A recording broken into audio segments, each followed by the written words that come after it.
مشاهدينا أهلا بكم ومرحبا بكم في عدد جديد من ركن النادي العلمي. اليوم سنتعرف عن نادي علمي يهتم بمجال تكنولوجية الاتصال. أنشئ عام 2009. هو النادي العلمي آفاق بالمعهد الوطني لتكنولوجيا الإعلام والاتصال بوهران. دعونا نتعرف عن أعضاء هذا النادي عن إنجازاتهم ومشاريعهم بعد الفاصل.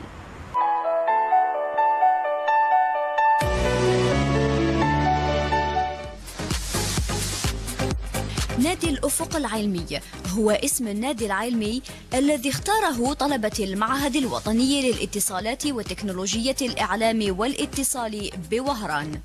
فضاء علمي لاكتشاف المواهب في مجالات تكنولوجية الاتصال، يضم 7 أعضاء رئيسيين و30 عضوا ناشطا وحوالي 200 منخرط. ليدي سيتي كانوا الناس يعني كل واحد منهم عندها مهارة معينة، يعرف حاجة و كان لازم لهم ان كادر باش يبارطاجيو لي كونيسونس تاعهم وكلشي. دونك قالوا علاش ما نديروش كلوب. جينيرالمون كاين دو تيب تاع الناس اللي بغوا ينضموا لأوريزون كلوب. الوغ لو بروميير تيب اللي عنده اون ايدي ويبغي يحققها، الوغ هذا ندرسوا معاه ليدي ونحاولوا نوفروا له ان جروب اللي يساعده في تحقيقها والماتيريال اللي يحتاجو بيان سور. انسويت يفوت على ليكيب دونكادرومون اللي يقعدوا معاه حتى تحقيق ونجاح الفكره. لو دوزيام تيب هو اللي هما اللي ما تكونش عندهم اون ايدي، دونك حنا شنديرو نتلاقاو معاهم ونهضروا معاهم ويهضروا لنا على لوغ باسيون والحوايج اللي يبغوهم. اي ا بارتير دو لا سوا يدخلوا في لان دي بروجي اللي كاينين وي كونتريبيو ا لوغ مانيير او بيان اون لوغ كري لوغ بروبر بروجي في لوغ دومين اللي يتناسبوا مع الشخصيات تاعهم. اي افيك ان بو دو فولونتي ان شاء الله لو بروجي فا ريوسير. فبعدما أن كان نادي أوريزون يميل إلى علوم الاتصالات، تطور واستقطب العديد من الطلبة من مختلف الأطوار والتخصصات، وهذا ما نلمسه من خلال الشعار الجديد والذي يتميز بتعدد الألوان ومنه تعدد المجالات واختلاف النشاطات. في البداية كان عندها اللوغو جاي يميل بزاف للتليكومونيكاسيون، ومع الوقت لو كلوب طور ولات فيه بزاف لي دومين ويدير بليزيور دومين، تسمى اللوغو تاني جات طور معاه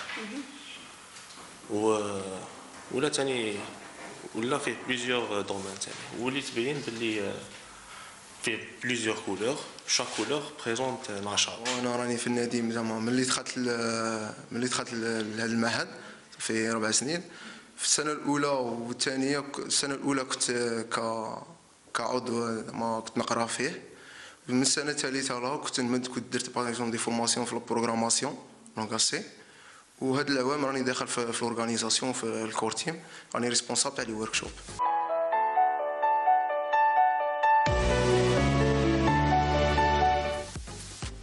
من أجل تشجيع العمل الجماعي، إنشاء جو من المنافسة العلمية من خلال المبادرات العلمية والمساهمة في تطوير المعهد، يقوم أعضاء النادي بعدة نشاطات، أهمها نشاط من أجل تطوير الروح المقاولاتية عند الطلبة من خلال مسابقة المؤسسات الناشئة. عندنا ثاني لي جورني سيونتيفيك اللي نحدوا لهم ان تام، باغ اكزومبل روبوتيك، باغ اكزومبل لونتربرونيا، ويكون فيهم دي فلاش كونفيرونس، يكون فيهم دي كويز، يكون فيهم دي كومبيتيسيون، بيان سور دي كادو، توقع فيها انتراكسيون بين لي بروفيسيونيل وبين لي ستوديون، وهذاك التام اللي نخيروه نخرجوا ميتريزينه بيان بعد هذيك جورني سيونتيفيك هذيك. كما ينظم النادي العلمي دورات تدريبية في البرمجة والتصميم، إنشاء المواقع الإلكترونية، اللغات، إضافة إلى دورات تقنية. في النادي العلمي نعتمد على نوعين من طرق التدريب: لي فورماسيون اللي تدوم مدة تاعها من 3 إلى 8 أسابيع، ولي وركشوب اللي تدوم يوم أو 3 أيام متواصلة في جميع الميادين، خاصة بالنسبة للطلبة اللي عندهم ميولات ناحية التكنولوجيا. مثلا لي فورماسيون اللي انا ديجا درناهم: فورماسيون بور لا كرياسيون دي سيت ويب، كرياسيون دي موتور دو ريشيرش، لا بروغراماسيون، دي فورماسيون كونسيرنون لي ريزو انفورماتيك. وبالاضافه لي فورماسيون لي وركشوب اللي عندها مجال مخصص ولا تكنيك، كاين تاني ابواب مفتوحه للمجالات تخصصات في مجالات بدون استثناء كما نذكر بسبيل المثال لي لونغ ديجا رانا درنا دي سيونس دو كونفرساسيون اون انجلي ولا وركشوب في مجال التنميه البشريه وايضا درنا انتربرونيا. كما شارك نادي أوريزون في تظاهرات خارج المعهد كمشاركته في أسبوع الويب بالعاصمة ووهران. وهاد لي زيفينمون وهاد لي جورني سيونتيفيك نعتمدوا فيهم على البيدجي تاع الانستيتيو دو تيليكوم، بصح مرات شغل البيدجي يكون غير كافي، لذلك نروحوا لي سبونسور. الحمد لله كاين شحال من سبونسور تعاملنا معاه باش نجحنا دي زيفينمون. ولنادي الأفق العلمي عدة مشاريع أهمها. Au niveau du club, on a des projets, on a des activités. Les projets, on a des projets, par exemple, هما les مشاريع عندهم فترة إنجاز تكون محددة. وما بين les projets, درنا par exemple projet في الدومين تاع الإلكترونيك، درنا un détecteur de passage. وعندنا d'autres projets اللي هما Horizon TV اللي فيه 3 فروع.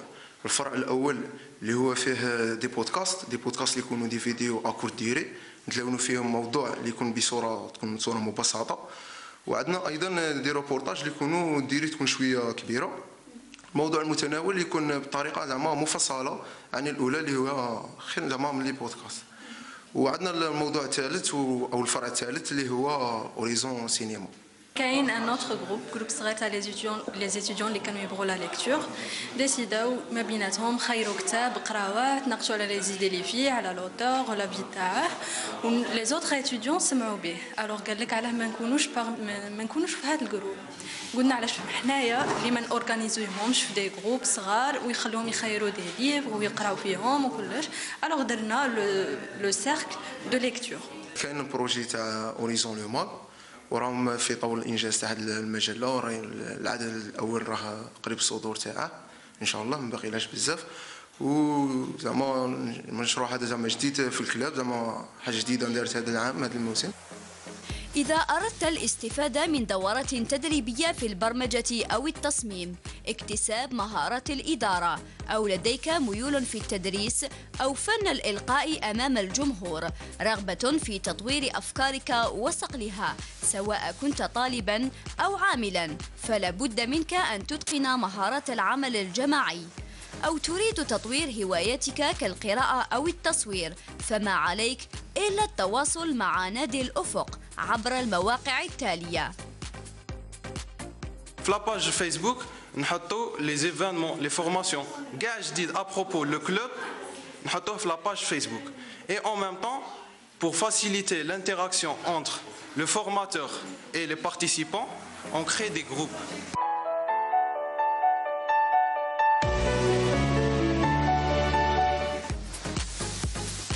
سمير طهراوي هو طالب في السنة الثالثة بالمعهد، تخصص علوم الاتصالات والتكنولوجيا، من مواليد 20 جويلية 1993، وهو مسؤول مشروع أوريزون تيفي. حبذا لو نتكلم عن مشوارك الدراسي.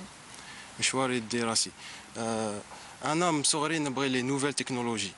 حوست ولقيت باللي كي ديت الباك تاعي حوست باللي كاين انستيتو ناسيونال دي تيليكوم اي دي تي اي سي. دونك ابري ان كونكور دو دوسيي اي ان انتروتيان دخلت في هذا الانستيتو. سمير، ما هي اهدافك الشخصيه وطموحاتك في المستقبل؟ اهدافي الشخصيه انا ماذا بيا ندير دي بروجي انوفون.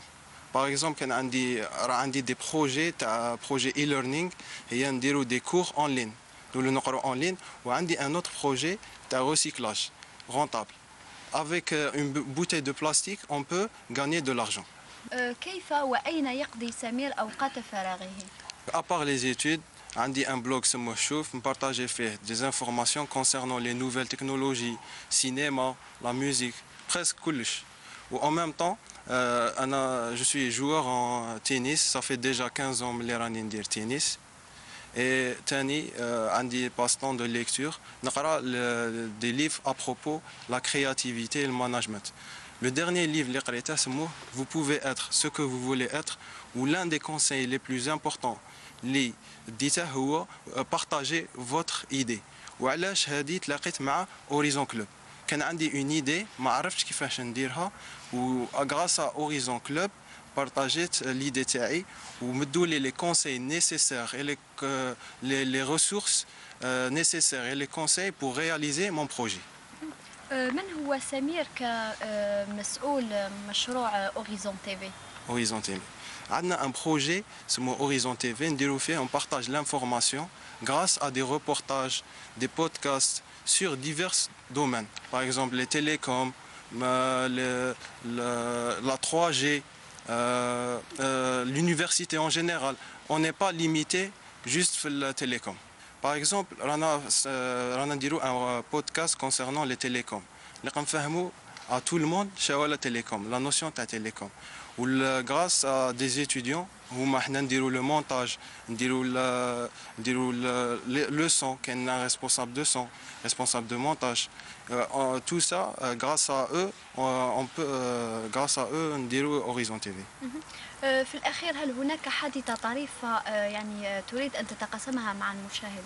نعم، احنا في ليكيب تاعنا عندنا يوسف دائما روطار، عندنا محفوظ دائما نحسن، عندنا واحد دائما منرفي، عندنا واحد يضحك على هذا منرفي، بصح كاع نكونوا واحد الايكيب باش نصنعوا هادو لي زيفينمون لي فورماسيون اللي راهم دروك في اوريزون كلوب.